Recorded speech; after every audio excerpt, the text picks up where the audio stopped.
advising advising multinational corporates, emerging startups, and NRIs on complex cross-border and regulatory matters.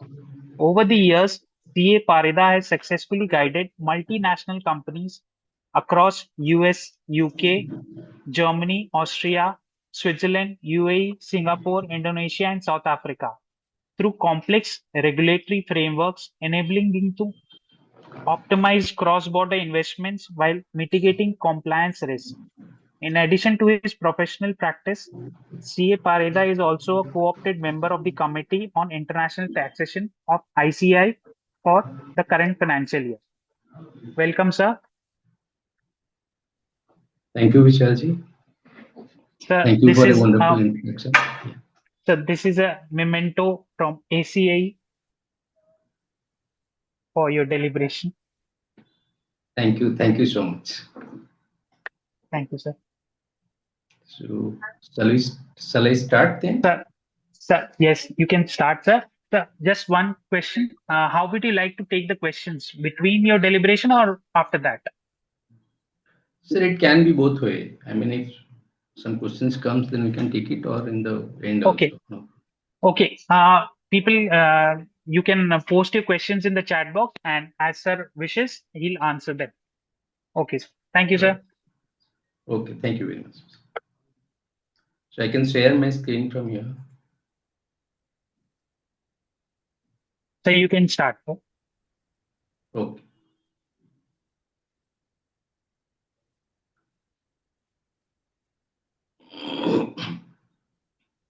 Is it visible? Yes, sir.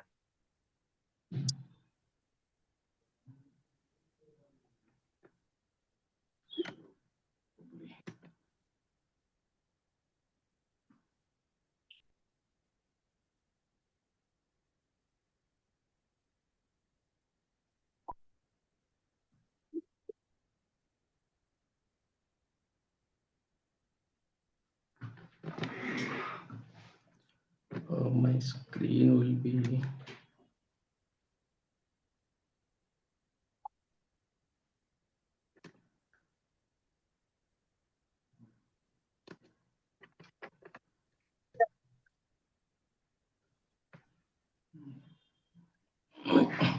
So I'm not being able to see both screen and the charts here. So probably I'll switch to in between. Okay, sir. As you wish, sir. Okay. So thank you, Vishalji, once again. And I would like to thank ACA for giving me this opportunity to deliberate on international taxation. I'd also, am I audible properly? Yes, sir. Yes. Okay, thank you. I would like to thank all the participants here. I understand there will be a very interactive session here today. So to start with, what is international taxation, sir? Why it is important? Any viewpoints, sir? Why it is important to understand international taxation? So India is having lots of, so many cross-border transactions, isn't it? India is signing right now many trade deals between, with lots of countries. So, so many international, cross-border transactions is happening. Is it visible here, sir? Yes, sir. Okay.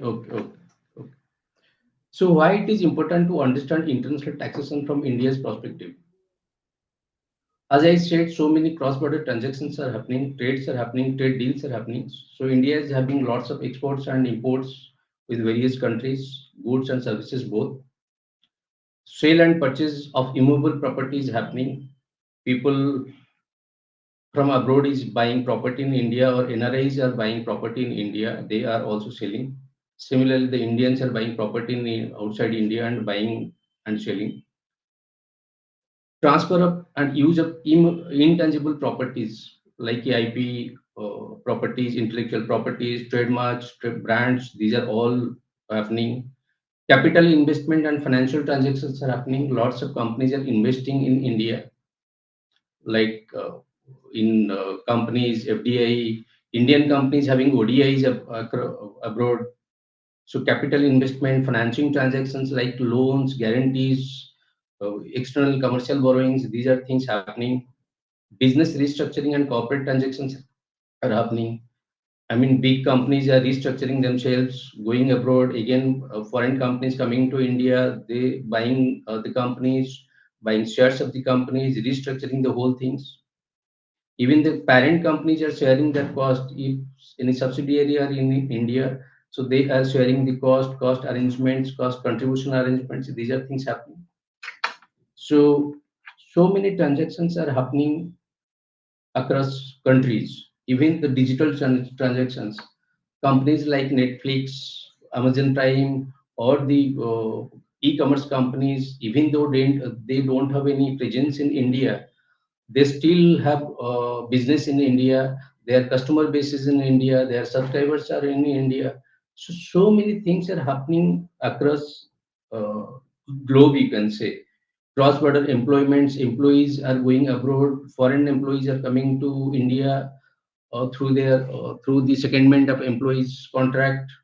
So if so many of transactions are happening internationally, what will be the impact of that? What is the consequences? Definitely, there will be disputes or conflicts in determination of incomes. Both the countries can say the income will be taxed in their respective countries. Income classifications. I mean, it may be a business income, it may be interest income, it may be a dividend income, whatever may be. The conflicts arise in classifying the incomes. If one country is saying it is a business income, the other one is saying that it is a interest income. The conflicts of classification of incomes will be there. Taxing rights, including withholding tax. Both country want to tax. I mean, they may say that we are the primary taxing. The primary taxing rights should be with us. So there will be conflicts between the taxing rights between the countries. Residential tax status determinations. So, I mean, both the countries say that this company or this enterprise or this person is resident of the both the countries. I mean, they may say that he is resident in my country, the other country say that he is the resident of my country. So these conflicts will arise. Asset transfer. We know that this when sale purchase happening, even in some of the cases, we saw that the indirect transfer of assets is happening. That the non-resident is transferring non-resident to non-resident, but the asset is in India. If some companies, non-resident companies transferring the shares of an Indian company to another non-resident, so there may be a conflict in that the Indian government wants to tax that income. Substance over form. I mean, it looks like something and it is actually different. So these conflicts may arise. Money laundering and black money. Lots of round tripping is happening. So black money and money laundering will always be there. So if so many of disputes are arising, so it will definitely invite lots of litigations. So what to do? I mean, if we are dealing internationally with so much transactions and we are having so much of conflicts, where we stand actually? Is our own domestic law will help us addressing all these issues? Probably no. Am I okay so far, sir? Yes, sir. You can please Okay, proceed. thank you very much. Thank you very much. Yeah. So what is that? I mean, as the name suggests, or the discussions we had so far, if we go into more details, so the name suggests international taxation. It definitely involves two or more countries' tax system when cross-border transactions takes place. Yes, please.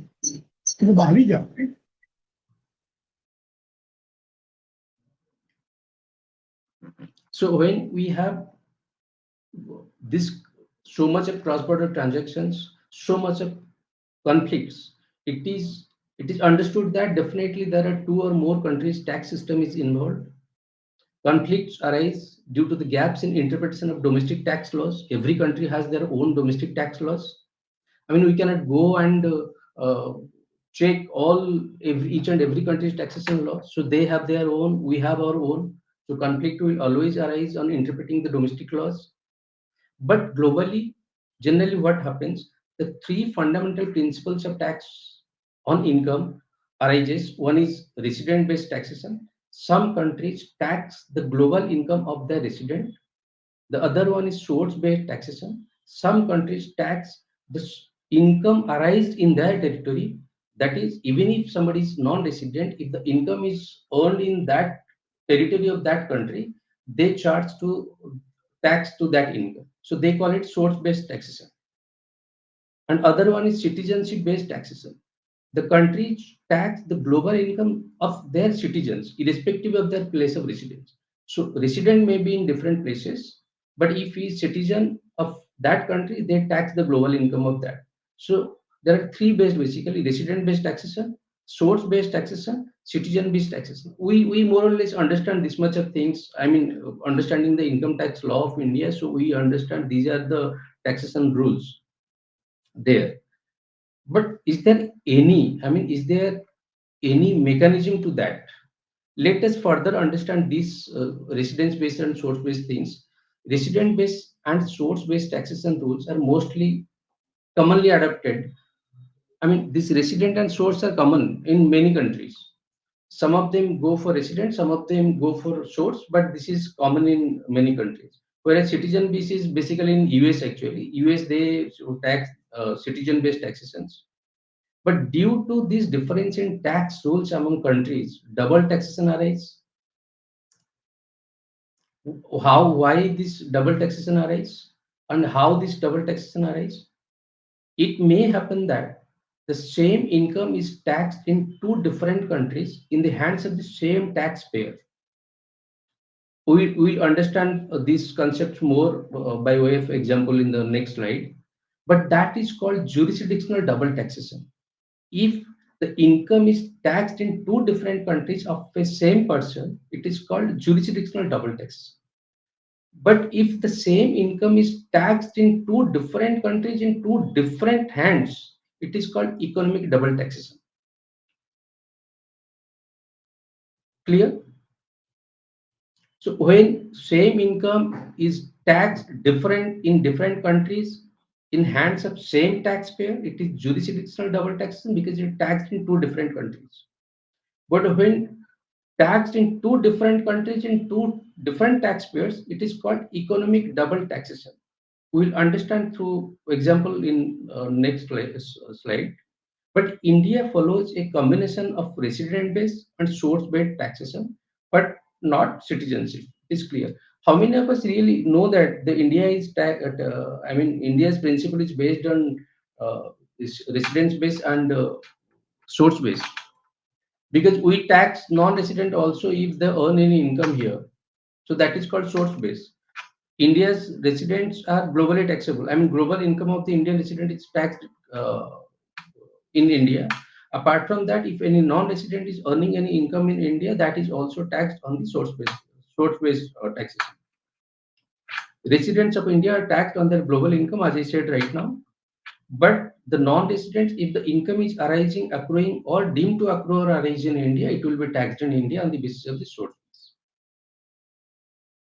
So let us understand that jurisdictional double taxation and economic double taxation through an example. Mr. A is an Indian resident. He earns salary in US.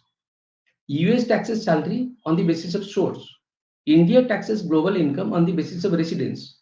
So same income of Mr. A taxed twice in different jurisdictions, once in US and once in India. But income is same. The salary is taxed twice in the hands of A in country India and in US. So that is called jurisdictional double taxation. Similarly, an Indian subsidiary earns profit and pays corporate tax in India. A subsidiary of a foreign company, let it be the US company, it earns profit in India, pays tax on that. Later, the subsidiary distributes dividends to its parent company in the USA. When the same profit is distributed as dividend to US company, the corporate profit taxed in India as company level, and the same profit taxed again as dividend in parent company in USA, country in USA. So the same income is twice taxed in two different countries, USA and India, in two different hand, Indian company and US company. The same income is taxed twice in the hands of the different taxpayers, resulting in economic double taxation. So that is the concept how the income is taxed in international framework. But this is called double taxations.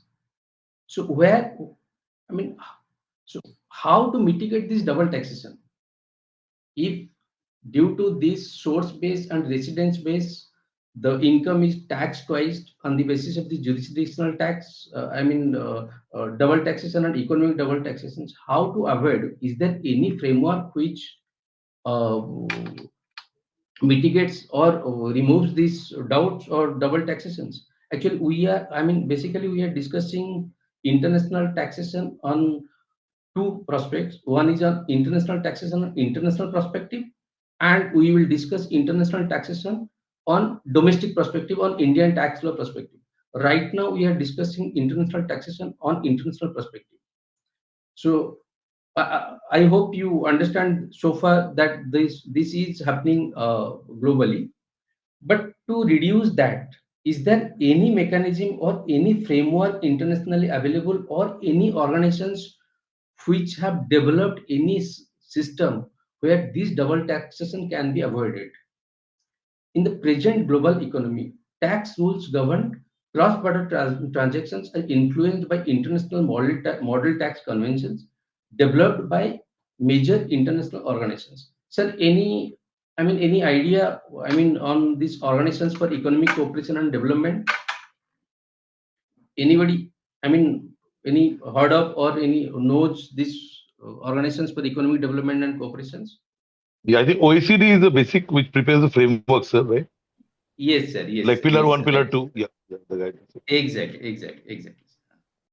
So the organizations like Organization for Economic Cooperation and Development, we call it OECD Model Tax Conventions, and the other one is the United Nations. I think we know United Nations is there. It must have some model tax conventions, but apart from that, OECD also there. But United States have its own US Model Income Tax Conventions. So on what principles these models are developed? One is a tax equity and other is tax neutrality. What is tax equity? I mean, if you're doing business in a country, so that country should have a fair allocation of taxing rights. I mean, if you're going to a company and doing business, that country also should get some tax there. So the fair allocation of taxing rights between countries and tax neutrality. If you're going to a country to do business, the tax rate should not be a criteria for you to do business there. So the tax should not decide where and how you do business. That means if the tax rate is lower there, you cannot decide your business to be there due to the lower tax. You should invest or plan your investment on the basis of economic benefits you are having. So the concepts developed by these organizations are tax equity and tax neutrality. The organizations do not develop tax laws directly. I mean, they don't go and develop the domestic tax laws. They develop model tax conventions used as guidance for DTA negotiation between countries. Like India is having DTAs among probably more than 90 countries. So when the countries go into DTA to mitigate that problems or conflicts of these domestic tax laws, or to avoid that double taxation or double non-taxations, so they take the from these models guidances and develop the DTA between the countries. So most bilateral tax treaties across the world are largely based on the tax model conventions with country-specific modifications. They largely take the guidance from these models, and if they want, they can modify specific country to country things if they need. OECD model generally, am I slow or am I much speed or it is okay, sir? Perfect, sir. Perfect. Okay. Thank you. So OECD model generally favors developed countries and gives greater taxing rights to resident countries. OECD model, The political background of OECD model is the G20 countries. So it applies to developed countries and gives greater taxing rights to residents country. So the resident-based taxation is the OECD model taxation. And UN model generally favors developing countries by granting stronger source-based taxation rights. So the UN model gives source-based taxation rights, and OECD model gives residence-based taxation rights. US adds its own similar to OECD, but they have strong anti-abuse provisions and protects US tax interests. So US have their own, everything is separate. India uses a mix of UN and OECD models. However, it leans towards source country taxation. India, we know that India tax the global income of its residents. Along with that, it tax the source income which is arising or accruing or deemed to be accrued in India. So it's a mix of UN and OECD model, but leaning towards source country taxation. Since OECD model tax convention is widely used by developed countries, it plays an important role in shaping international tax treaty because it is used by the developed countries. The main use of OECD model, what OECD model does actually, provides a standard template used by countries to negotiate bilateral tax treaties. So when we have bilateral treaties or DTAs among countries like India is having with other countries, we take the templates from them, standard templates from OECD model. Sometimes, I mean, OECD gives their commentary on regular basis when there is a conflict or interpretation of treaty. So courts or tax authorities take reference of this OECD commentary to interpret the treaty provisions. Establish globally accepted concepts such as permanent establishment, business profits, and residence rules. OECD have its own articles or the action plans where they have mentioned what would be the permanent establishment, what will be the business profits and residence rules.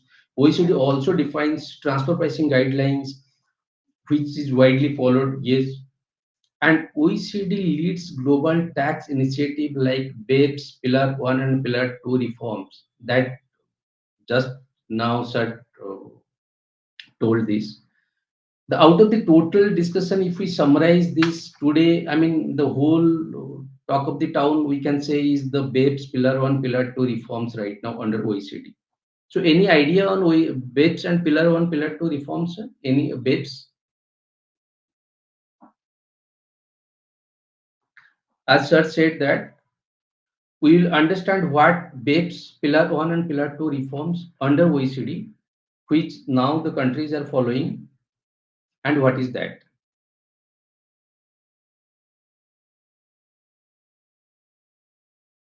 So BEPS is base erosion and profit shifting.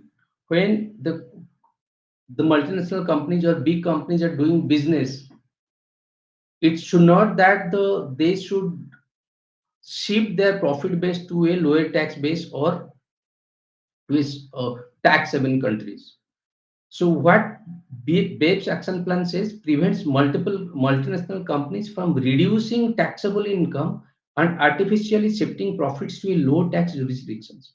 Sir, any idea on thin capitalization? Sir, I will give an example. I The mean, thin what? capitalization is, sorry, sir. Yes, sir. Thin capitalization is akin to when the loan given is taken equivalent to capital in the long run. Right. Basically, when your debt is more than your equity, sir. Yes, thank you. Yes, right, sir. And it impacts more when you have loans from your associated enterprise from abroad. I can give an example how this profit shifting and base erosion profit shifting happens. So you have a associate company outside India. That company extends loan to you for any amount of interest. So that interest is tax deductible. You charge interest on that loan. You pay tax. I mean, you pay less tax because interest is tax deductible. You pay this interest to a country where there is no tax or low tax. So that interest is exempted in that country. So by intentionally you shifted your profit from India, or take an example India, to your tax haven or low tax jurisdiction.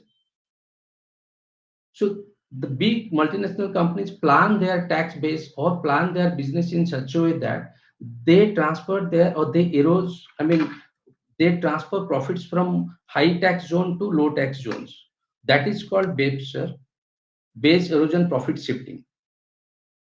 I mean, can I explain through this example? Is it okay, sir? Yes, yes, sir. Perfect. I think, so if to give another example, if I'm a hotel company who is running a hotel e-commerce, so I'm operating my entire business in India, but maybe I've opened the company in Mauritius, and my Right. entire operation is from Mauritius, and the entire transfer of profits is happening to Mauritius because that is a low tax jurisdiction. That could be ideal example Yes, of this, sir. right? Yes. Right. Yes.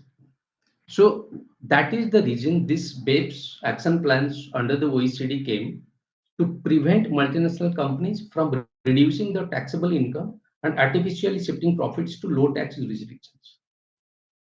Applies to MNCs operating in multiple countries, tax avoidance practice and treaty abuse. Many a time they develop such things to avoid tax in a country or treaty abuse. I mean, they go for see where the loopholes in the treaties and do the business plan accordingly. So the key mechanism is the BEPS.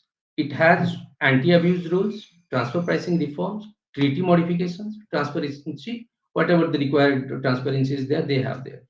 That protects tax base of countries and prevents aggressive tax planning. So you cannot have a aggressive tax planning or tax to do business in countries. So BEPS protects the tax base of countries and prevents aggressive tax planning. What is pillar one? I think BEPS is okay right now. Yes, sir. Yeah. Let us understand pillar one. Sir, I'm giving another example here.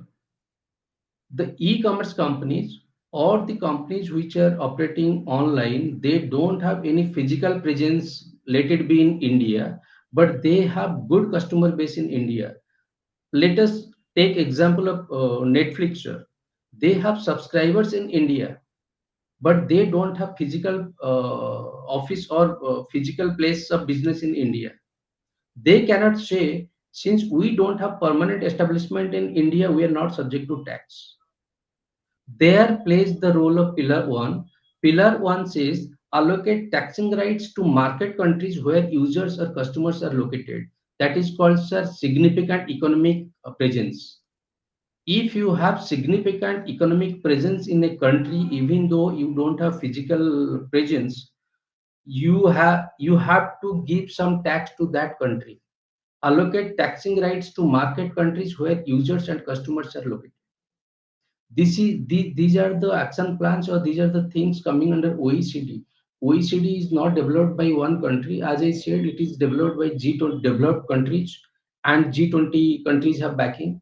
So all other countries are take reference from there, or the countries are really following this. Apart from their domestic tax laws, when it comes to cross-border transaction or international transactions, they follow these rules. So to whom it applies, sir? There is a, I mean, threshold limit applies to companies with global turnover above 20 billion euro and profit margin above 10%. 20 billion euro is something coming to 2.15 lakh crores Indian rupees. So if there, it applies to multinational enterprises whose global turnover is 20 billion euro and profit margin above 10%. So they have this, they will allocate some portion of tax to the countries where they have their users or customers. Reallocation of part of global profit to countries where sales or users exist ensures countries where customers are located receive fair share of tax revenue. So it is clear, pillar one right now. Yes, sir. Yeah, yeah, it is. So, yeah, okay, sir. So let us move to pillar two. What is pillar two? Introduce a global minimum corporate tax. I mean, uh, the previous example we gave, that you are shifting your profit from a high tax zone to low tax zone because you have a no tax there or a less tax rates there. So OECD pillar 2 comes that if, I mean, there will be minimum global corporate tax. It applies, again, there is a threshold limit, applies to multinational groups with global revenue more than or equal to 750 million euro, which comes to 6,500 crore Indian rupees. So the companies which have global turnover of 6,500 crores or 7,500 million euro, they have to follow a minimum global corporate tax. If the tax that is 15%, the global minimum corporate tax rate is 15%. If it is less than that, then you have to add a top-up tax to that. What it's Why it is important? It prevents multinational companies from shifting profits to tax havens with very low tax rates.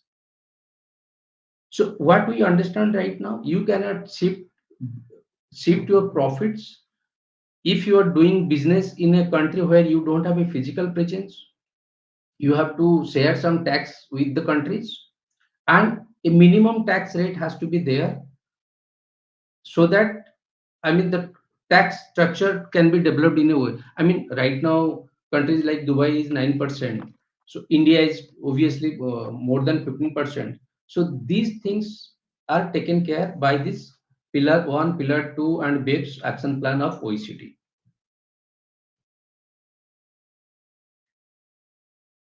So OECD and BEPS action plans, OECD, like we have DTA articles, OECD have its articles, but out of that, this BEPS action plan has 15 action plans. What they do basically, I mean, they see the digital economy. As I give example, if you have no presence in India, you are give e-commerce company or giving digital services abroad, so that is taken care by BEPS action plan. Out of these 15 plans, so digital economy is there, hybrid, I mean, the things are designed in such a way that either there will be neutralize the double taxation or the double non-taxation. CFC rules, that the controlled foreign company rules, strengthens the rules to prevent shifting of income to low or no tax jurisdictions. So all these frameworks are for country to country transactions or businesses. I mean, when we talk about international taxation, it is always country to country or multiple countries are involved. If these things are not taken care of, there will be no smooth business, or always tax evasion. I mean, abuse of treaty. These things will continue. So these are the action plans which prevents this abuse of treaties and shifting of profits. You call it shifting of profits or abuse of treaties, or the aggressive tax planning. So harmful tax practices are there, counter harmful tax regime, treaty abuse, as I said, PE status, prevent artificial avoidance of PE. So I will give a small example here. How the, I mean, we know that if you have a permanent establishment in a country, or say it be in India, so you can say your income related to this country will be taxable here. But for take an example, a construction contract.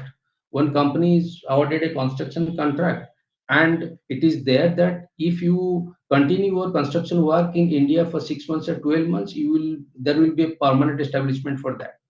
What the company does, they break the whole contract into two parts. One is 3 months, and the construction contract is 6 months, less than 12 months. So 9 months it may be.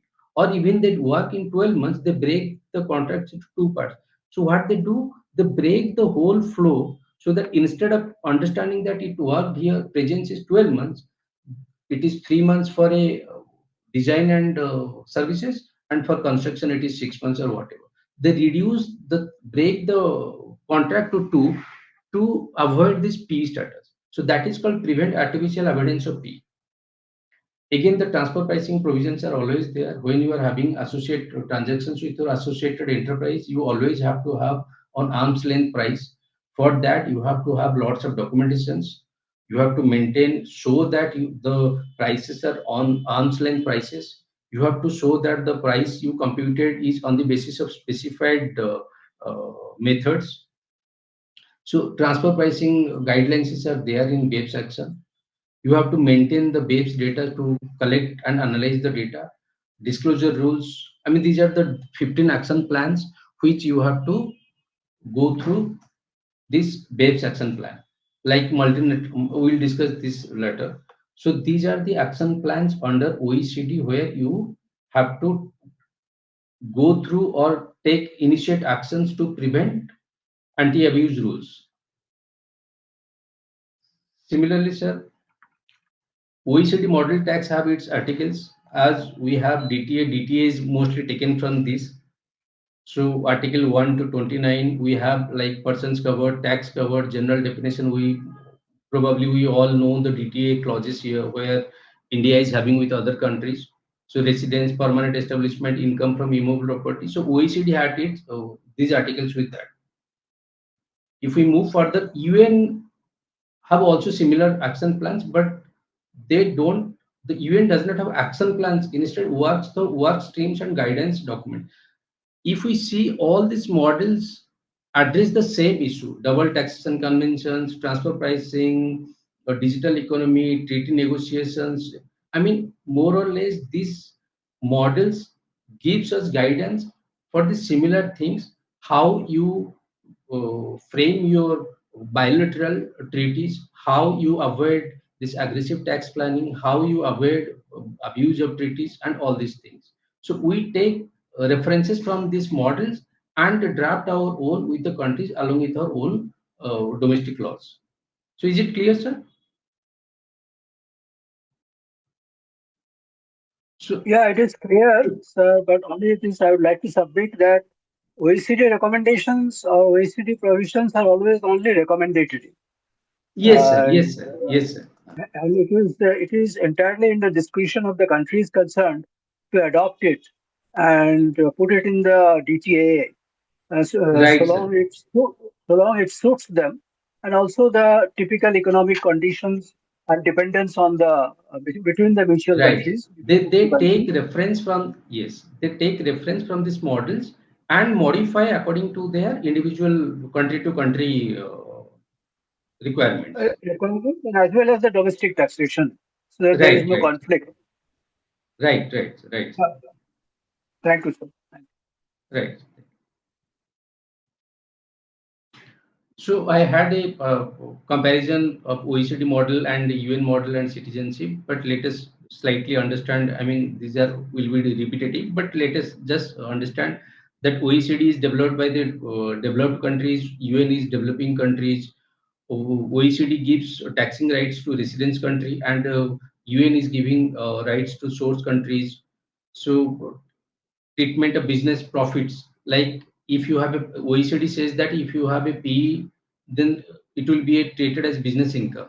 So in UN model, the PE definition is bit broader. So these are there, but I mean not to repeat the same thing, but it is a comparison of OECD and UN model. So move forward.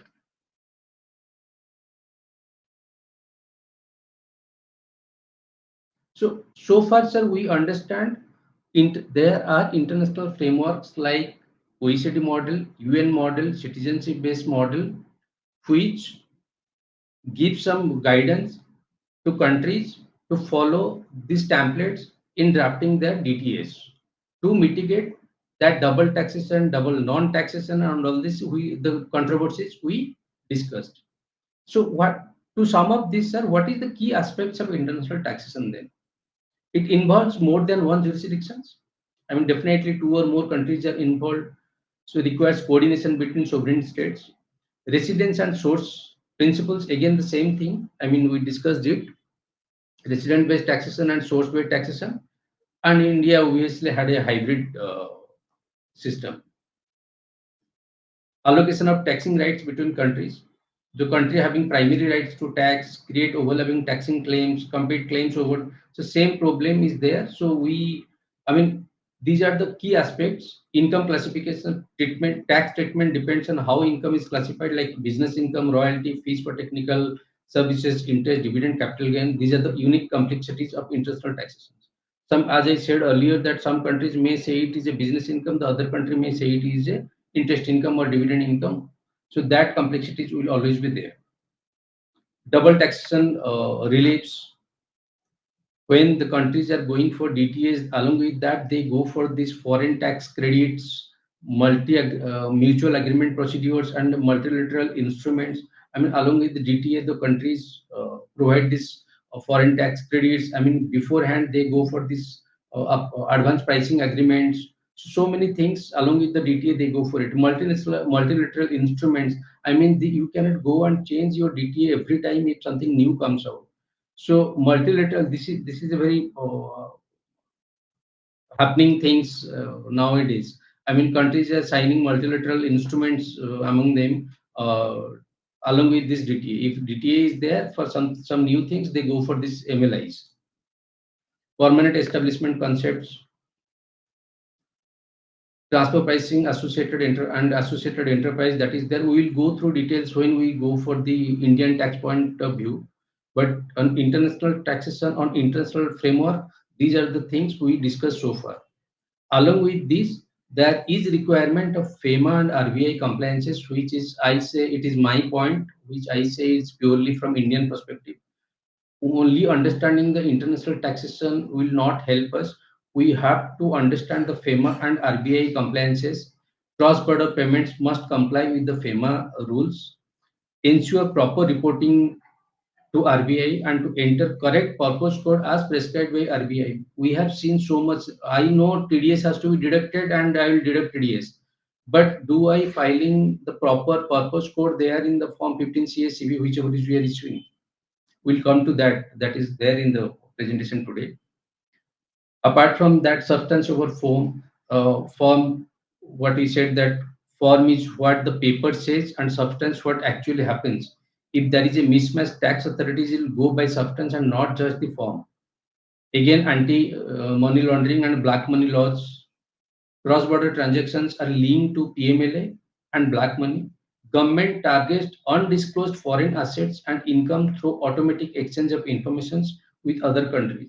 So whenever any cross-border transactions happens, these are the things which are on watchdog. So the government sees whether there is any black money movement or anything happens, or whether the reporting is there, automatic exchange of information, these are there. So we should be very careful while dealing in international transactions, and we should, I mean, as a practitioner, we should advise our clients accordingly. So these are the international taxation in international frameworks. So is there anything, sir, which you may be adding to it, sir? I mean, so far, if we discuss the international level things, this is what I have today. So if, sir, anybody can add, we can discuss it further, sir. Sir, just I have one point.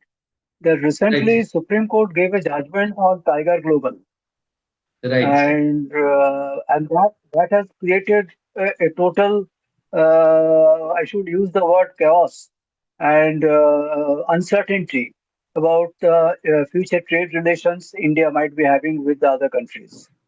So can you Agree, say, is sir. it possible for you to say some words on this?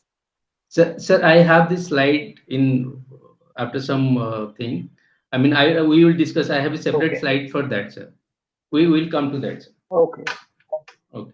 So, okay. and one more thing, are you also discussing TRC separately, tax residency certificate?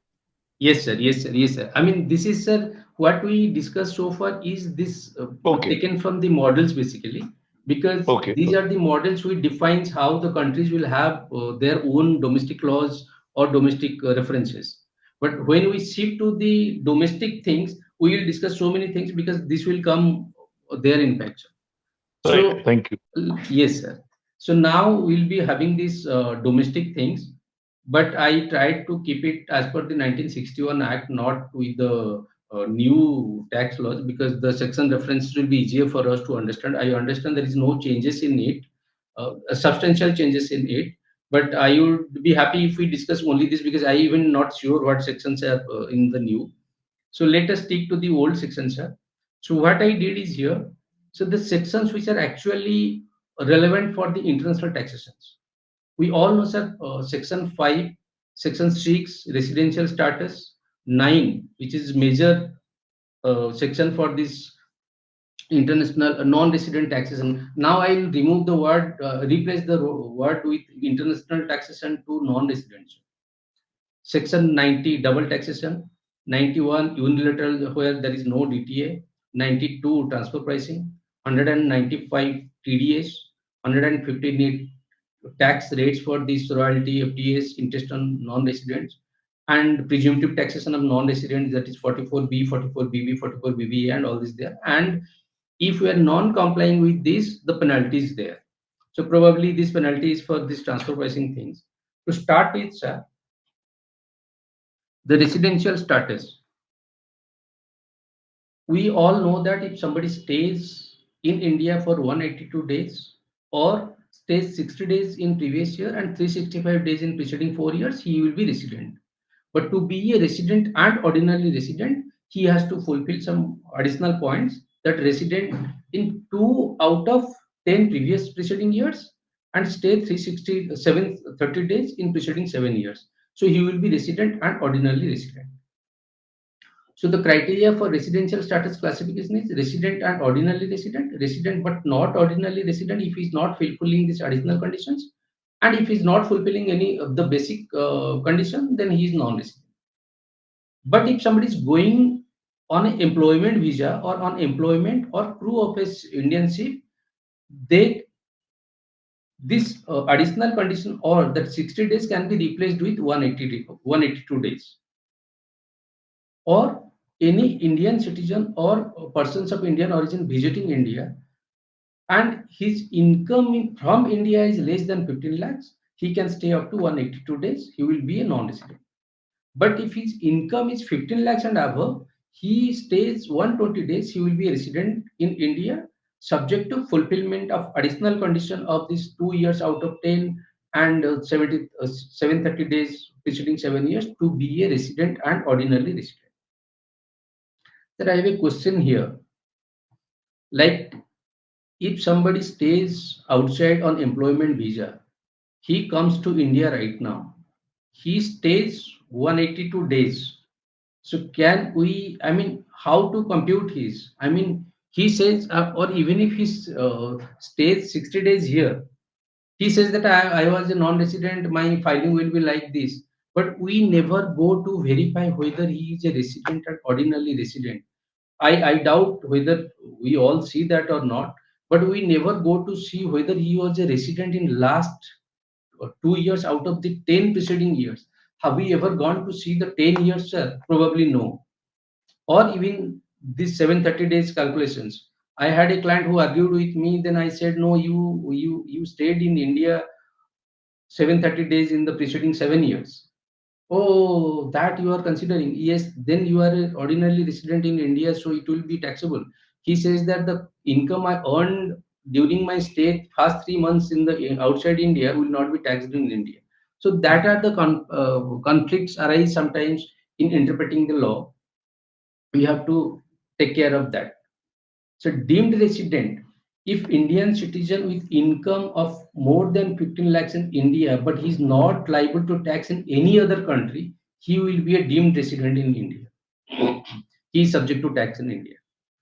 So recently, this budget came that government has invited non-resident experts working in India will not be taxed on their global income for the past 5 years. Why, sir? So I mean, to see it, sir, they are going to be resident in the first 2 years itself. If they spend 2 years in India, if 182 days criteria they are fulfilling, once they come in the first year itself, they may stay 182 days, so they are resident. But they again become a resident and ordinarily resident if they stay 730 days in preceding 7 years. In the first 2 years itself, they probably fulfill this criteria.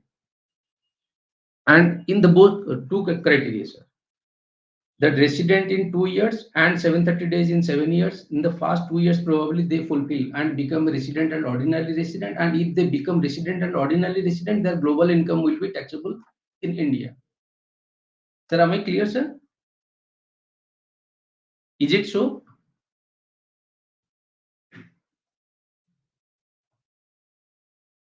I mean, that is my interpretation, sir. Probably you will agree with me. So let us understand I the. have a question on this. Yes, sir. Yes, sir. I have a question because recently a controversy arose. Many students are going for higher studies abroad, and they are staying Right. there for 3 years, 4 years, 4 years. And during their student days, when they are attending universities, they are also earning in the part time, working in gas stations, working in various other places, and they get paid Right. also. And the local authorities or the local tax authorities tax them also, and because they have to take a tax number since they're staying there for a couple of years. Now, what Right. happens to that income as far as their because they are resident Indian? So in that case, what happens to them as far as the Indian tax is concerned? Are those income taxable in India? Yeah. No, sir, how they are resident in India? I mean, if they move to, I mean, they stay more than 82 days maybe outside India when they are going for studies. Are they fulfilling the Yeah, basic yes, that's criteria right. of resident in India? I think probably Now, no. perhaps yeah, understood.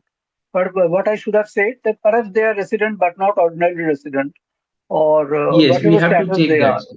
I mean, the first thing we have to check that whether they are, I mean, as they are fulfilling the basic criteria. Are they resident in India or not?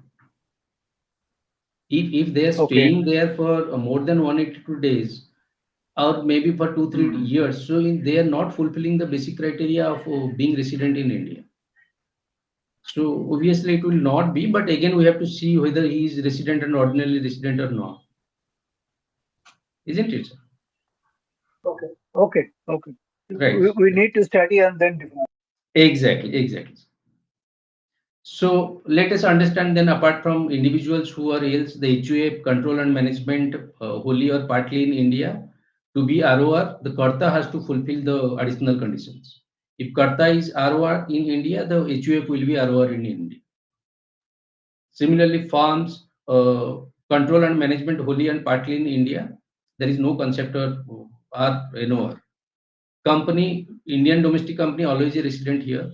Foreign company, if OM is in India, effective place of effective management is in India, then the company will be resident in India.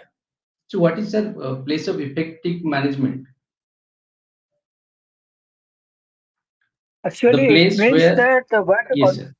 where the controlling power sits, No, where the brain of the company or the deciding factors of the company are located. Maybe, as far as I know. the company where the company's strategic decisions are taken, even sir, where the boards meet.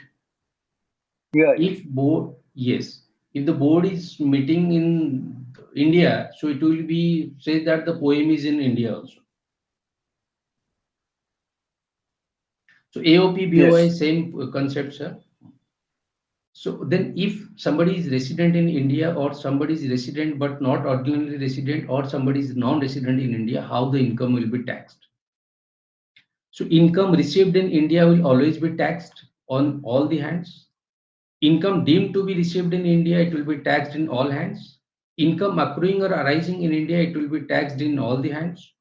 Income deemed to accrue or arise in India, it is taxable. Income accruing outside India, for resident and ordinary resident, it is taxable. Non-resident, it is not taxable. Resident but not ordinarily resident, not taxable, subject to the income earned in India. Income portion that is earned in India will be taxable. Similarly, foreign business income controlled from India, ROR is taxable, RNOR is taxable. For non-resident, that portion which is from India, earned in India, that will be taxable. So when we, on the basis of residential status, any income received, deemed to be received or accruing in India, all will be taxable except those foreign incomes which are not taxable. Sir, how many we know, how we know section 9, sir? How many of us really feel that this section is very important for this non-resident taxation? Sir, I think this is the section for which we generally issue 15 CA-CB. Section 9 says that income deemed to accrue or arise in India, this is the primary charging extension provision to non-residents. Section 9 has defined various incomes for non-residents and what stage it will be taxed, how it will be taxed. And as I said, we are issuing Form 15 CA-CB mostly for these incomes. So let us discuss this then. Section 9(1) subclause 1 says that business income through business connections, property, source in India, significant economic presence. If that is, it will be a business income. If you have a significant economic presence in India, you have business through business connections, it will be business income. Income accruing directly or indirectly through business connections in India, property in India, asset or source of income in India, transfer of capital assets situated in India, digital or significant economic presence in India without physical presence. There is a threshold limit for these ACPs. Significant economic presence. If you are a digital company, if you have no presence in India, only you have your customer base or users here. So the criteria is that the threshold limit is 2 crores per annum turnover or 3 million users. If any of the criteria is fulfilled, it will be said that you have a significant economic presence in India for those companies who have no physical presence but doing business in India through digital modes. Maybe e-commerce companies, maybe this Flipkart, sorry, Netflix and Amazon Prime. So these companies, if they have this 2 crores per annum turnover and 3 million users, it will be said that they have significant economic presence in India. So it will be taxed as business income for them. Similarly, it's a salary. Salary will be taxed only if it is rendered in India. If somebody is getting salary from India, but he is staying in US or in foreign countries, services provided there, it will not be taxed in India. Salary will be taxed only when the services are rendered in India. Salaries for this government citizens paid by the government, that will be taxed. Even they stay abroad. I mean, these embassy people, if they stay abroad, but salary is paid from there, here in India, it will be taxed in India, even if they are non-residents. Dividend, similarly, Indian companies giving dividend to a foreign company, it will be taxable in India. I mean, we withhold tax. Interest paid from the government, resident or whoever. But if the loan is used in India for the business purpose in India, it will be taxed in India. Royalty payable by government or resident, non-resident, if used in India, it will be taxed in India. Fees for technical services. Fees for technical service, if utilized in India, then it will be taxed in India. And this IFSC, International Financial Center Services, Financial Services Center incomes, that will also be taxable in India, even though it is considered as non-resident. So Section 9 is very important from non-resident point of view to determine their income. Sir, is it clear?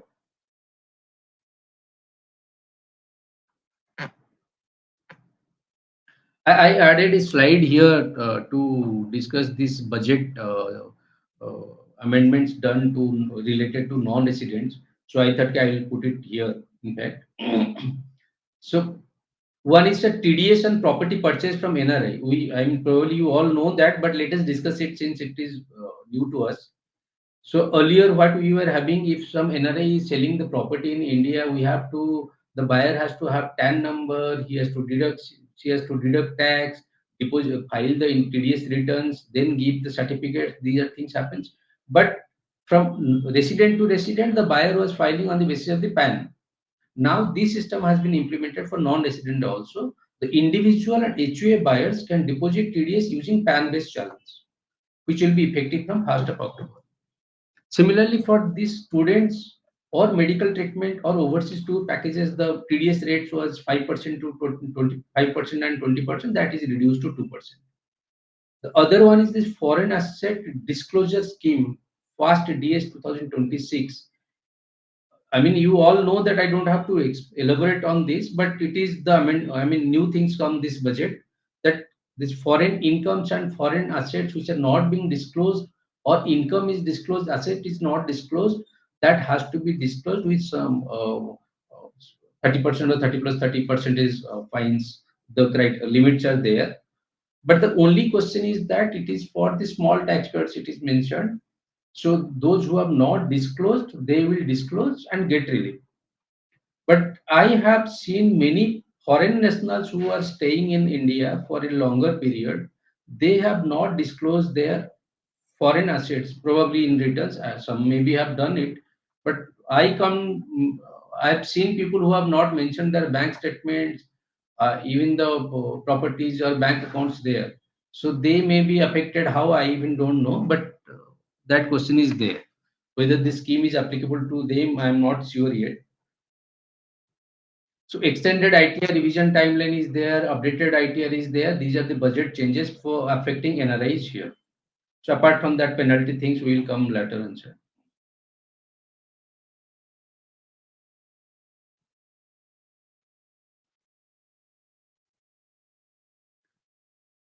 Sir, I have another important point to discuss here, sir.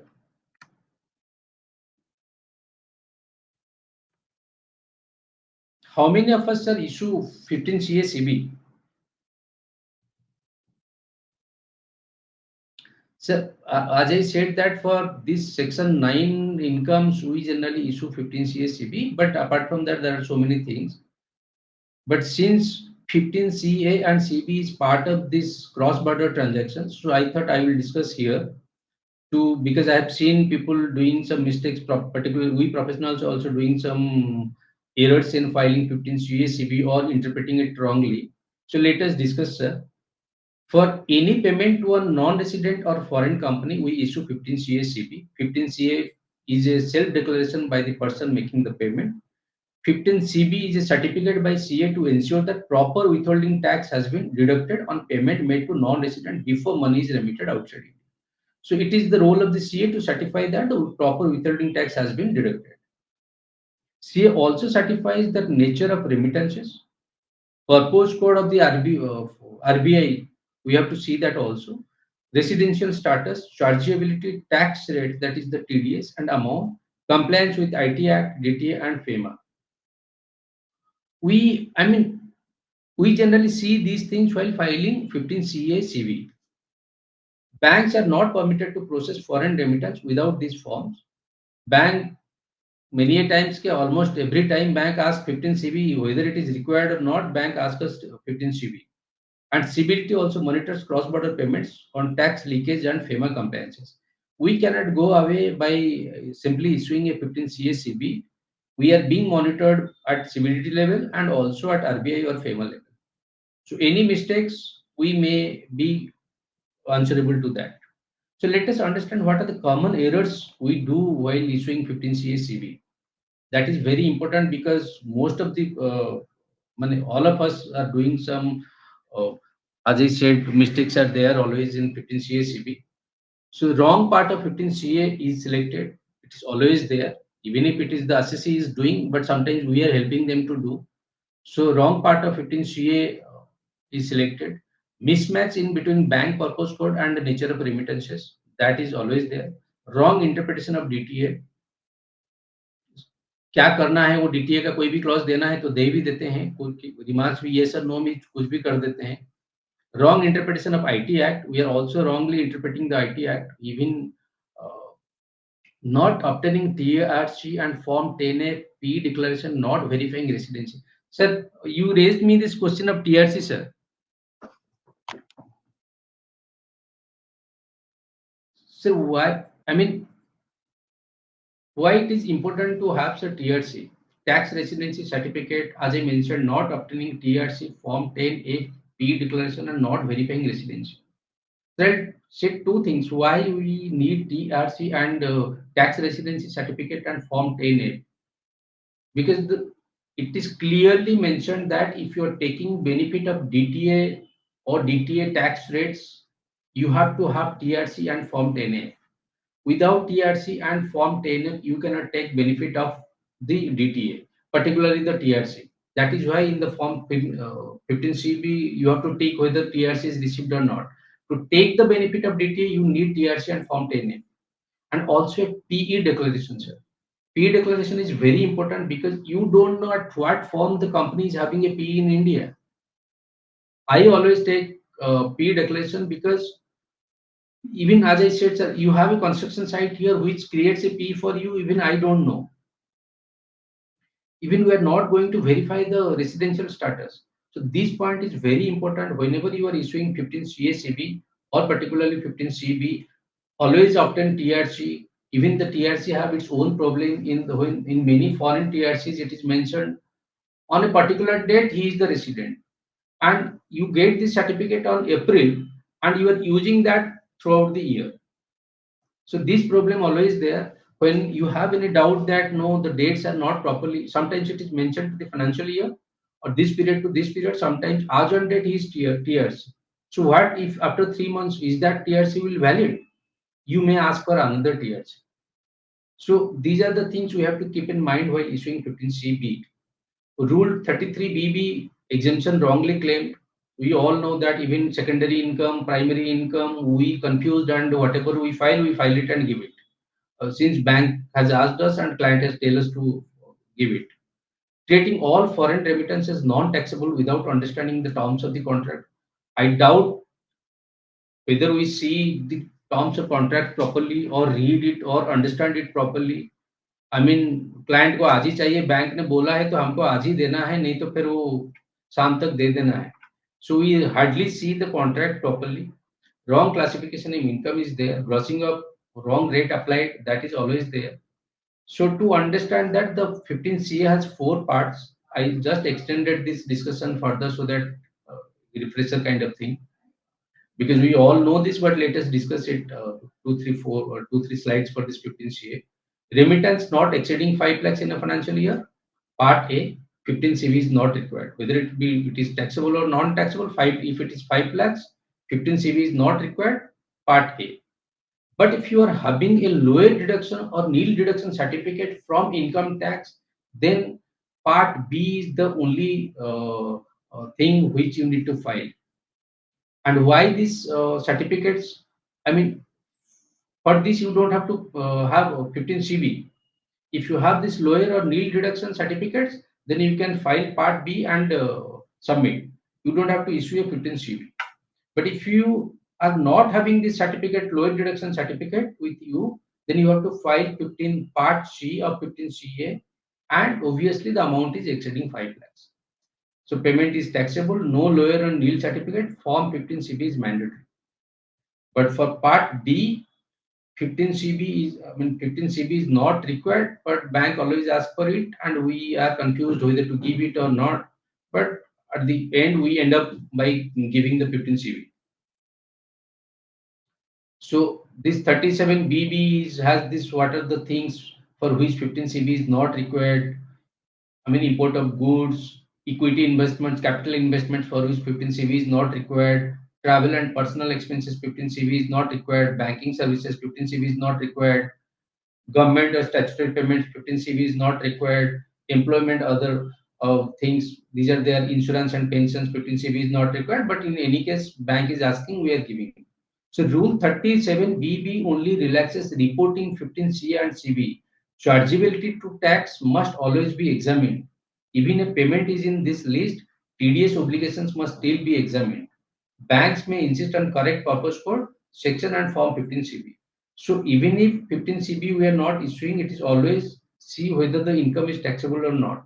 There are so many examples with me, to see how this 15 CACB is problems arises, but I don't think it is possible to discuss today. Lots of things are there to discuss. So move forward. Then I will give an example here when we are issuing 15 CACB. Sir, all are with me? Need some voice. Am I audible to all, sir? Yes, sir. Yes, Yes, sir. sir. You are audible. Yes, sir, you are Okay, sir. audible Okay. and we are. Okay, sir. Okay, sir. Thank you, sir. So, I'll, since this is the 15 CSCB things, I have one case law to discuss and very critical issue to discuss. Let us discuss that. Sir, how many of us purchase softwares?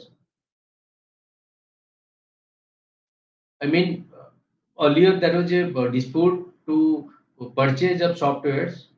The government was saying, or the department is saying, it was a royalty, use of copyrights under section 916, and therefore the TDS will be deducted. But taxpayers' view was that it is a purchase of copyrighted article, not use of copyright.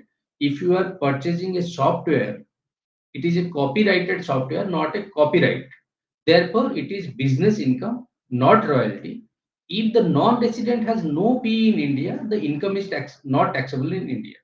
So taxpayer view is that it is a copyrighted article, the software is a copyrighted article, and since the vendor has no PE in India, so it will not be taxed in India. It's a kind of discussion. And for that, Sir, some I have a question. yes, yes, please. I'm sorry to interrupt No, no, you. it's okay. And this is if it is a licensed or off-the-shelf software, which you go to the market and buy it, then it is Right, one case. Or otherwise, if it is a customized software that it has been done specifically for you and as per your requirements, right. and then If you it is can a correct modify, thing. right, if you can modify and redevelop something, it will not be a copyrighted. If you have the right to modify or develop further, so it will be a copyright kind of thing, sir. So the in 2021 Supreme Court, there is a case law Engineering Analysis Center of Excellence Private Limited. In 2021, the case law says that the Supreme Court says that the of this self sync or software, not royalty under IT Act. In this situation, the taxpayer's view stands correct. So, Engineering Analysis Center for Excellence case law says that it will not be a royalty if it is a of the self and shrink work software. I mean, it is not a copyright use of copyright; it is a copyrighted article. Earlier, what was happening? People were deducting TDS on royalty, or there was equalization levy 2%. So it is right now not there, but people are deducting, depositing things. But now, I mean, we are giving references to these case laws along with the DTA. We are taking the benefit of these case laws that it will not be taxable if you are purchasing software and the party has no uh, uh, P in India. But there is also a debate. I have come across a vendor who one person is dedicatedly. I will come to that. We will discuss, and again we will discuss this point then. So, due to these case laws, when we are issuing 15 CB, if we are issuing 15 CB for purchase of software, we have to see what is the nature of that software, what the client is doing with that. Client may say, "Sir, TDS लगेगा नहीं, आप ऐसे ही भेज दो." But how? We have to check the contracts. उनके साथ क्या arrangement है, क्या वो मॉडिफाई कर रहे हैं या इजीली अवेलेबल है, वो लाके सेल कर रहे हैं. So we have to see all this things. Client ने बोला बोल के हमने दे दिया, सर ऐसे नहीं हो सकता. We have to be careful enough.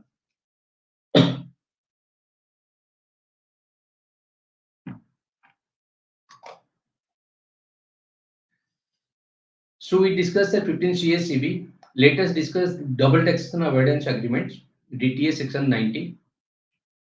So DTA is a bilateral agreement between two countries that allocates taxing rights or cross-border incomes and prevent double taxation arising from the resident person that we have discussed. So DTA is for that, to avoid this cross-border double taxation things. India has entered into DTA with 90 countries, comprehensive and limited. Indian DTS generally follows the OECD model, we discussed it earlier also, and incorporates several UN model provisions to protect India's source taxing rights. Taxpayer can choose the provisions that are more beneficial between domestic law and DTA. So when you take the benefit of DTA, we see which one is better, the domestic tax law or the DTA. Whichever is beneficial to the customer or the assessee, the taxpayer, we choose that. So DTA and domestic law is not, DTA is not a overriding thing. We choose whichever is beneficial to the taxpayer.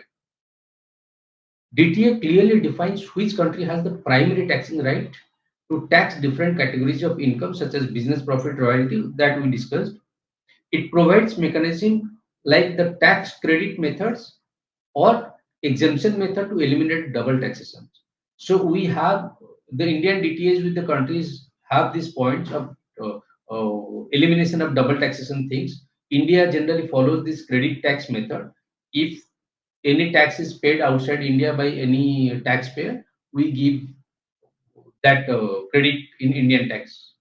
So how this exemption is claimed? I mean, modern DTAs also include safeguards for beneficial ownership, principal test purpose, anti-abuse rules that we discussed. So we're not discussing it further. So and also following this OECD BEPS guidelines. So DTA, while drafted between the countries, India and other countries, we generally follow these OECD model action plans and everything to incorporate in our DTAs. So as I mentioned earlier that OECD have the articles, Indian DTAs have also the same articles, that is the person covered, tax covered, all these things. So we will not be discussing all these 31 clauses. I will touch upon these two, three things here. That is permanent establishment, P, associated enterprise, that is the transfer pricing thing, and this methods of elimination of double taxation. So these are the key things. Other things you have, I mean, lots of that we discussed it: royalty, technical fees, services, capital gain, how it will be taxed. That is there. When we have some detailed analysis of this DTA, we can discuss then. But so far, I will touch upon only this PE and transfer pricing things. Let us understand that. Permanent establishment. Section Article 5 of DTA determines whether a foreign enterprise has sufficient business presence in India to create a permanent establishment, which gives India the right to tax the enterprise business profit. India taxed profits only when there is a business profits only when there is a PE in India. But what is PE? PE means a fixed place of business through which the business of the foreign enterprise is fully or partly carried on. So it is a fixed place of business. Example, branch office, factory or workshop, mine, oil, place of extraction of mineral resources. So what is the key element of P? That should be a fixed place of business. That certain degree of performance is done there. Business activities carried on in that place. Place must be at the disposal of the enterprise. And activities should not be of merely preparatory or auxiliary nature. We'll discuss it further. So one thing we understand, that should be a fixed place of P, or P may be office fact. So apart from that, what are other P's which are there? Construction P, I was giving that example, generally 12 months.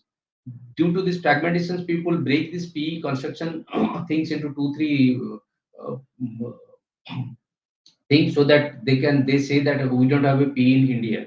The service P, a P may arise if services are provided in a country through employees or other personnel for a specified period. Often it is 90 to 183 days. If employees are coming and working here, it will be a service P. Dependent agent P. If P exists when an agent habitually concludes contracts or plays the principal role in concluding contract on behalf of the foreign enterprise. I was talking, sir, I encountered one issue of this PE issue while issuing 15 CACB. One company was importing software and reselling it. I understand that company has no business place in India, so there is no PE. But in the process of doing so, I got an email from the company, that is a trail mail below, that one Indian person was sent this mail to the company concluding the contract. I said, who is this person? No, who he is in India. When you said company has no establishment in India, but the person is concluding the contract, he is the country head here. I mean, see, when the company itself have a P by O of a person who is working here, but company has not disclosed to me, and I come to know and see the trail mails below that this person is concluding contract and he's the country head in India working for that person, and he's working from his home. So we should be very careful while issuing 15 CSCB to check whether this company has a PE in India or not. So that is called dependent agent. if any person habitually concludes contracts or plays the principal role in concluding contracts on behalf of the foreign enterprise, it will be a dependent agent P and it will be a PE, and the income will be taxed as a business income. Activities not creating P. If you are doing any auxiliary things like storage or display of goods, purchase of goods, collecting information, it will not be a P, it will be a preparatory work. Independent agent exceptions. If any broker or agent doing independently in the ordinary course of business, it will not be a P. Even if they are concluding business for you, it will not be a P. So I think the P concept is clear, sir. The Yes, extension please. of that is, yes, sir. The extension of that is this Tiger Global case law. When what Yeah, we discuss is that if I mean, sir, you must have heard these Vodafone cases. I mean, earlier that is Azad Bachao Andolan kind of a one case law is there where it was mentioned that the tax residency certificate is sufficient. But in this case, it is mentioned that a tax residency certificate is not alone sufficient. You have to that the concept of substance over form. So in this case, the capital gain of the Flipkart share, this company is transferred from Singapore company and this. So it is found that whether the Mauritius structure is treaty shopping and a conduit arrangement. Court held that the Mauritius entities were conduit company used for tax avoidance. Tax residency certificate alone is not sufficient if the structure lacks real commercial substance. Here plays the role GAR can override treaty benefits. Earlier, GAR was not overriding. As you said, sir, that it is confusing and creating a chaos in international taxation structure. Due to this, now GAR is overriding treaty. Earlier, it was not there. So, beneficial ownership and economic substance are critical. Treaty benefits can be denied where entities exist primarily to obtain treaty advantage. Because in Mauritius, capital gain, as per DTA between India and Mauritius, that capital gain is not taxable. That's why they planned accordingly. So it strengthened anti-treaty shopping enforcement in India. Later, since we uh, discussed GAR, yes, sir. I understood that, but this what you said is the GAR superseding or overreaching the treaty. Is Treaty, it yes. I mean, is it mentioned in the act? I mean, has it been notified or has it been documented, something like that, or it is only the court verdict? I think it is a court verdict, but I have no details with it. But I think it is the court's verdict, but we can look at it, sir. Okay. Similarly, what is this? General anti-avoidance rules. Since we discussed GARD, so let us have a slide on it so that we will have some more knowledge on it, how it works. So GAR provisions are contained in section 95 to 202. It empowers the tax authorities to deny tax benefits arising from impermissible tax avoidance arrangements. What is that impermissible avoidance arrangements? Arrangements whose main purpose is to tax benefit and which satisfy certain misuse conditions. Lack of commercial substance, arrangement lacking economic substance or genuine business purpose. Consequences of GAR, authorities can disregard or recharacterize the arrangement and deny tax benefits. So it is these provisions are there in the GAR, sir, actually. So I have not detailed, I mean, we have to study it more detailed, but it is there in the GAR provision. So let us understand this associated enterprise or transfer pricing, Article 9. Sir, Indu sir was telling sir what is this transfer pricing and associated enterprise. So we will discuss now, sir. So Article 9 of DTA deals with transactions between associated enterprise located in different countries. If this is between the transactions between two associated or many associated enterprises, objective is to ensure that profits are not artificially shifted between related entities to reduce tax liability in India. We discussed these points earlier.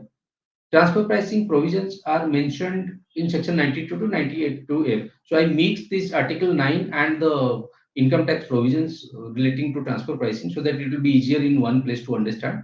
Section 92, income from an international transaction between associated enterprise must be computed having regard to the arm's length price.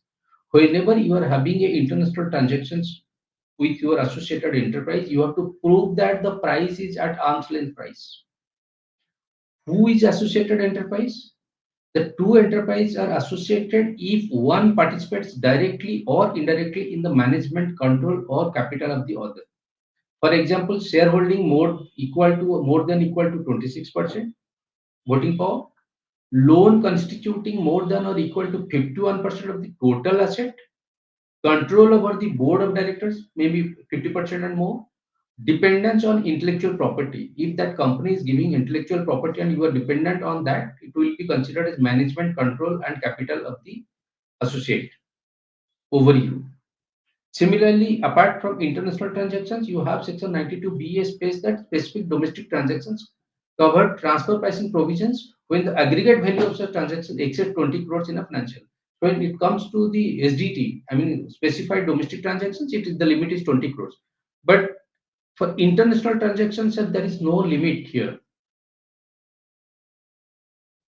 Arm's length price. What is arm's length price? The transaction between associated enterprise are priced as if they were conducted between independent enterprise under similar circumstances in the open market.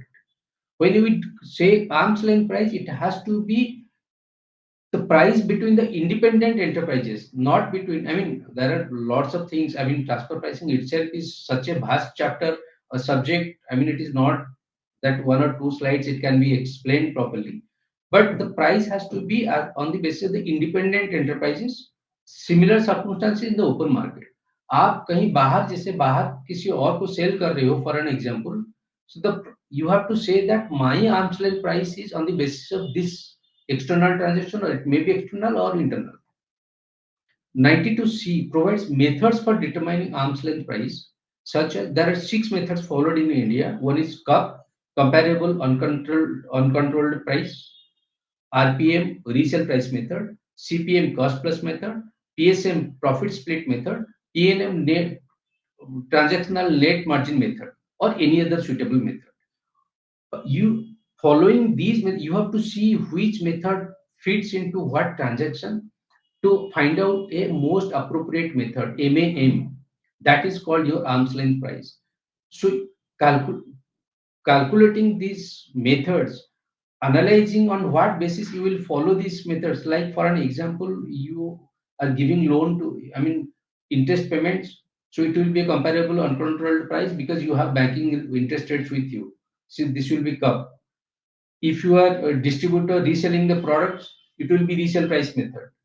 If you have outsourced something to you, the associate enterprises, it will be cost plus method. So it will be CPA. So you have to analyze where there is no, you cannot identify profits, you have to profit split method. So there are so many things you have to calculate and understand, analyze lots of things in this section where I mean the transfer pricing, before you say arm's length price, you have to do so much things, even you cannot, I mean, it is not possible to explain it here. Section 92CA allows the assessing officer to refer transfer pricing matters to a transfer pricing officer. If the assessing officer is not satisfied or have some doubts, he can refer it to the transfer pricing officers. 92D required, this is the main, I mean, this is also important section here, required taxpayers to maintain prescribed transfer pricing documentation for international transactions.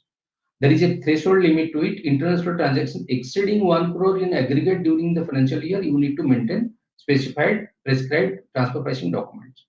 But that doesn't mean it stops you from maintaining the document, because if the transactions are below this limit, the taxpayer must still maintain basic supporting documents to justify the price. Why, I will tell in subsequent slides. Section 92D, Rule 10D, local file. I mean, when it comes, say that documentations, there are 3 types of files maintained. One is local file, one is master file, one is country by country, I mean CBCR report, we call it.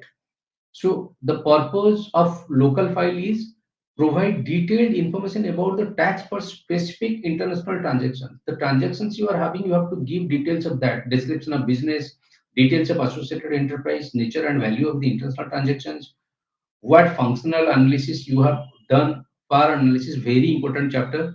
We call it FAR analysis. This is functions, performed, assets employed, and risks involved. This, I mean, FAR, we call it FAR analysis.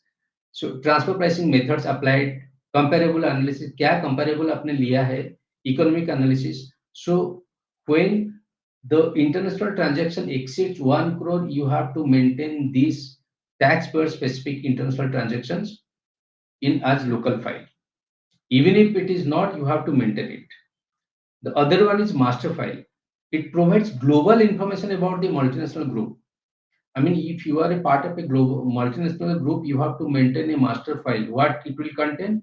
It will contain organizational structure of multinational enterprise, description of global business, intangible assets ownership, intercompany financing arrangements, consolidated money, whatever you maintain for the multinational group company.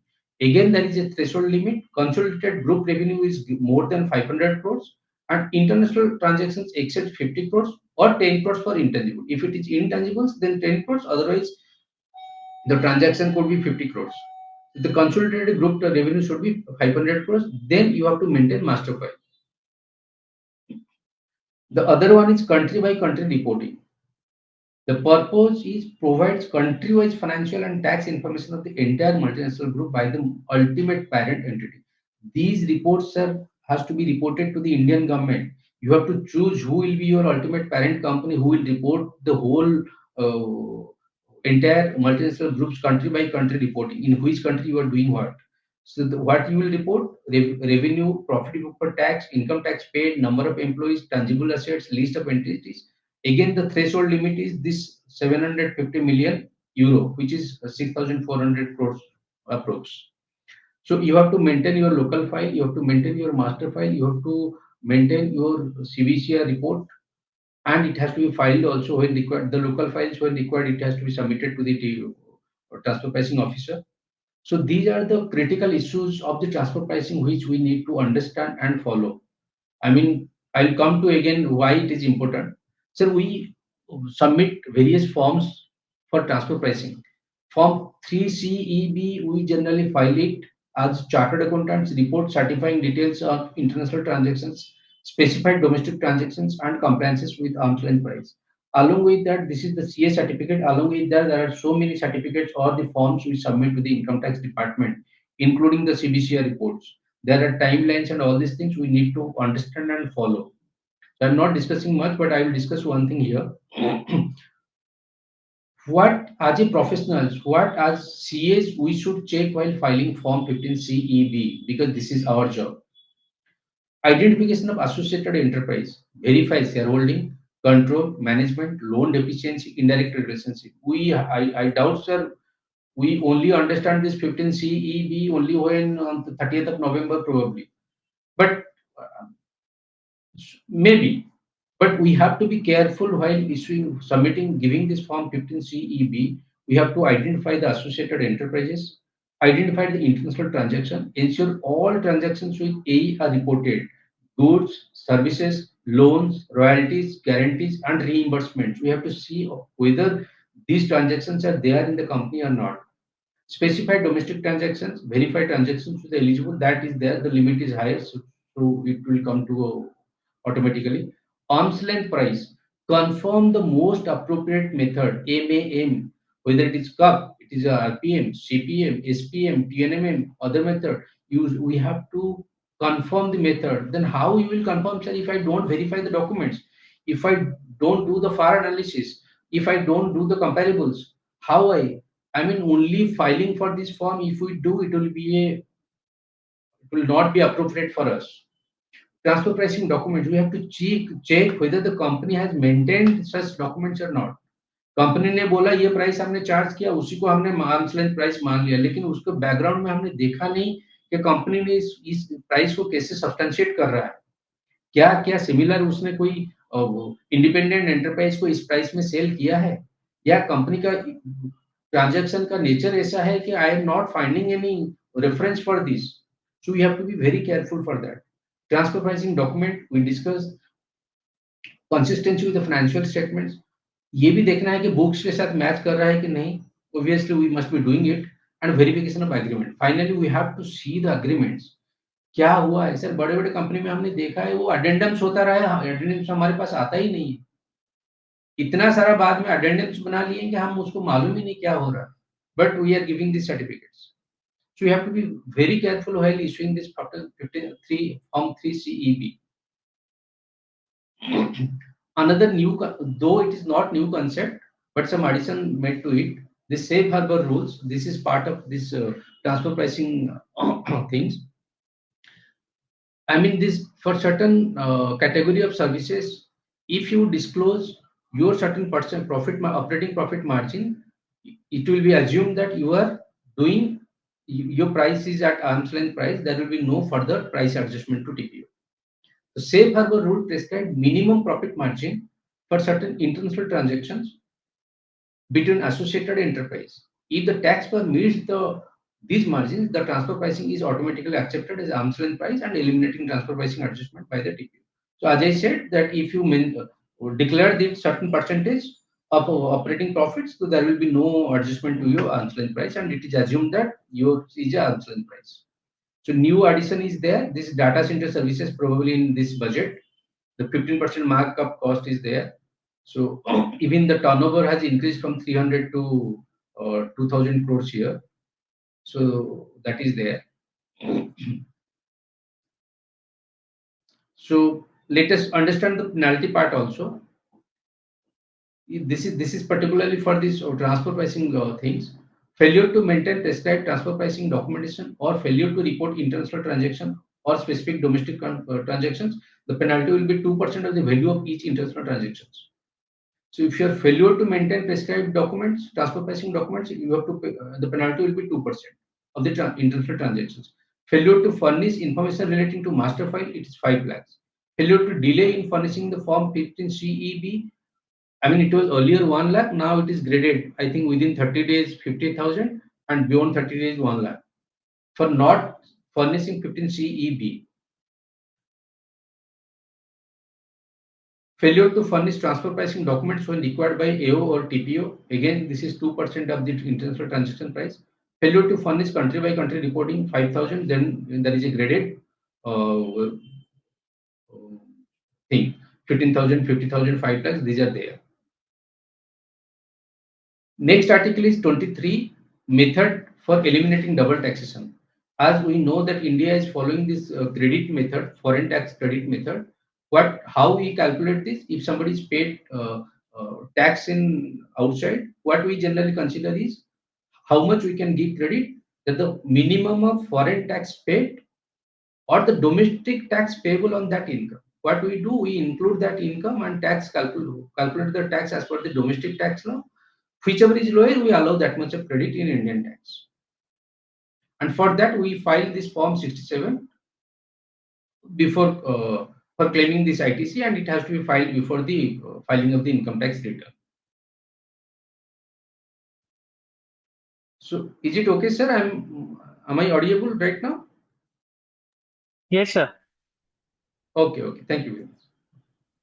So now, since we covered the parts of the DTA, which covered permanent establishments, transfer pricing things, these credit methods.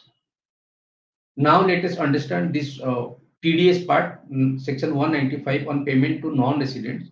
We discussed section 9. I mean, when earlier we discussed section 9 here, which we said that it is specific provisions to non-residents. So all the payments, there is a specified rate under section 115A, which as per Income Tax Act. Similarly, there is a tax rate as per DTA. As we discussed, we will take the rate which is beneficial to the taxpayer, whether the tax rate as per Income Tax Act or the DTA, whichever is beneficial. So these again the same thing happens. Salary, I mean these are the income groups and the tax withholding tax rates as per income tax and the DTA tax rate. While issuing 15 CACB, we need to see which is beneficial, and if it is taxable at all, we deduct tax and pay transfer the money. And again we see if we are taking the benefit of DTA tax rates or DTA benefit, we have to have TRC and Form 10F And along with that, you need P declaration. That is up to you. If you are satisfied, you don't need it. If you can take it.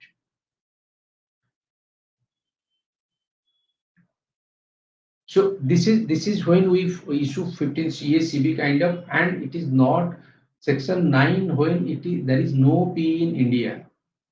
It is on gross basis kind of thing.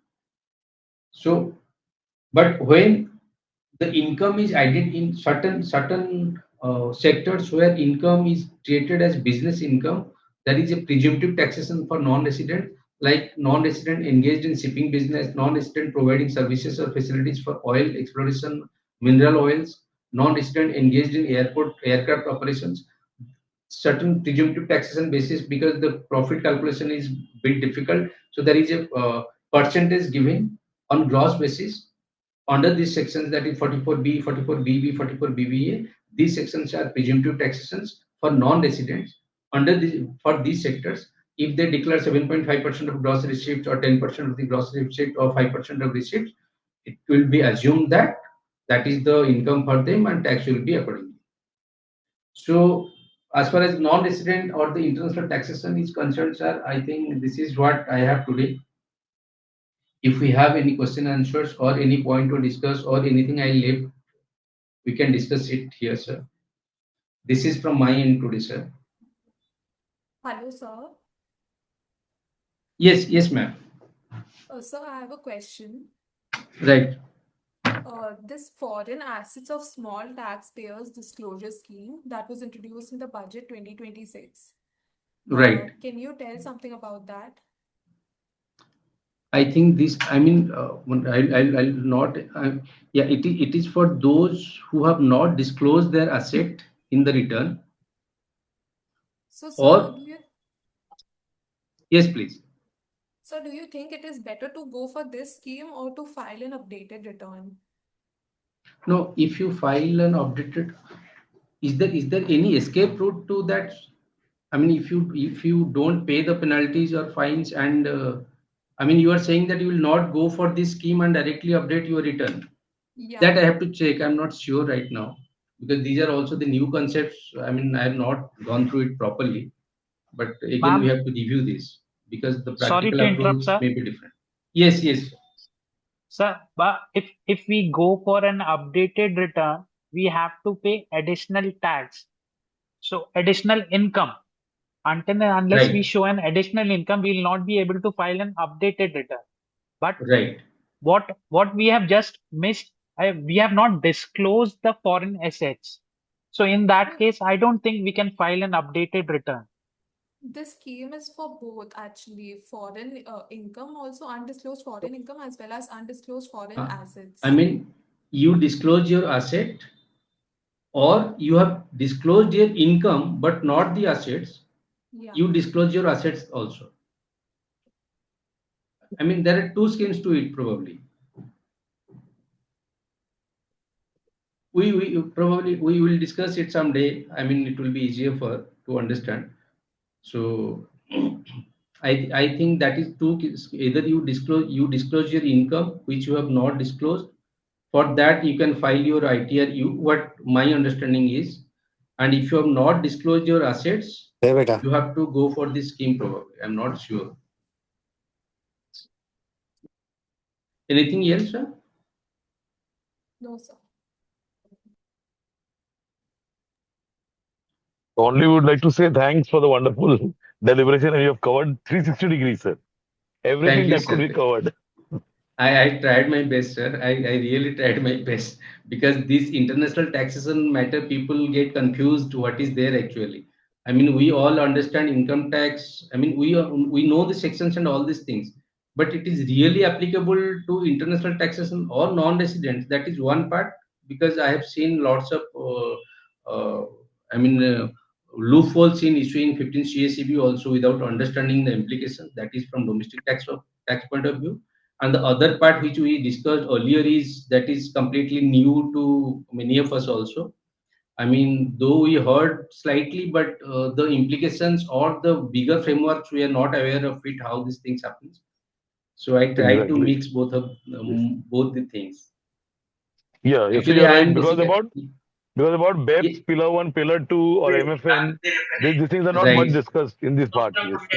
Yes, sir. Yes, sir. Even I understand that, sir. These things we never discuss, and sometimes we And the feel it is not applicable to us. and the best part also, you told us it very simply, very lucidly. So it was very easy for us to understand. Exactly, sir. I tried to do that. So, anything else, sir? Any more questions? If anyone has any questions, we can get it done. Or One issue if which creates sometimes controversies is the MLI, Yes, because sir. this MLI often it found that it is one way, one-sided.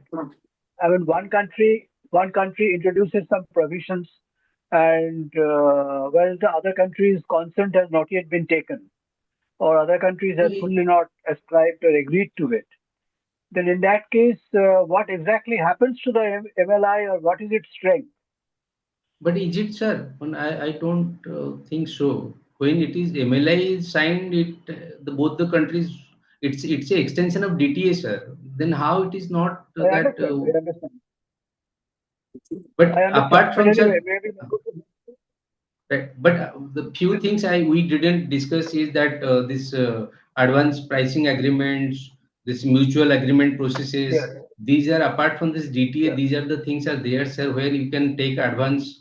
I mean, you can apply to your tax authorities to take the approval from the other tax authorities, like this advance ruling kind of thing.